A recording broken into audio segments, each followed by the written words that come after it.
Hello, ഇന്ന് നമ്മുടെ Indian team 2020 world cup ജേതാക്കളായല്ലോ. അപ്പോൾ എല്ലാവരും നല്ല സന്തോഷത്തിലായിരിക്കുമല്ലോ. നമ്മുടെ തിരുവനന്തപുരംകാരനായ സഞ്ജു സാംസനെ നമുക്ക് അഭിനന്ദിക്കാതിരിക്കാൻ കഴിയില്ല. അത്രയ്ക്കും നല്ല പ്രകടനങ്ങളാണ് ആൾ കാഴ്ചവെച്ചത്. ഞങ്ങളുടെ ക്ലബ് അംഗങ്ങളെല്ലാവരും കൂടി വലിയൊരു TV ഒക്കെ അറേഞ്ച് ചെയ്തിട്ടാണ് കളിയൊക്കെ കണ്ടത്. എല്ലാവരും ഉണ്ടായിരുന്നു കേട്ടോ. ഈ കാണുന്നത് സ്ഥലത്തെ പ്രധാന പയ്യൻസ് എന്ന് പറയുന്ന പോലെ സ്ഥലത്തെ പ്രധാന ക്രിക്കറ്റ് ഭ്രാന്തനാണ്. പറഞ്ഞു വന്ന വകയിൽ എൻ്റെ കെട്ടിയവനായിട്ട് വരൂ കേട്ടോ. കപ്പെടുത്ത് കഴിഞ്ഞപ്പോഴേക്കും ഞങ്ങളുടെ ക്ലബ് അംഗങ്ങളെല്ലാവരും ആഹ്ലാദ പ്രകടനങ്ങൾ തുടങ്ങിയിട്ടാണ്.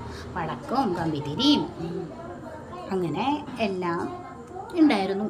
എല്ലാവരും ഹാപ്പി ആയിട്ട് അതൊക്കെ കത്തിച്ച് വീട്ടിലേക്ക് പോയിട്ടാ.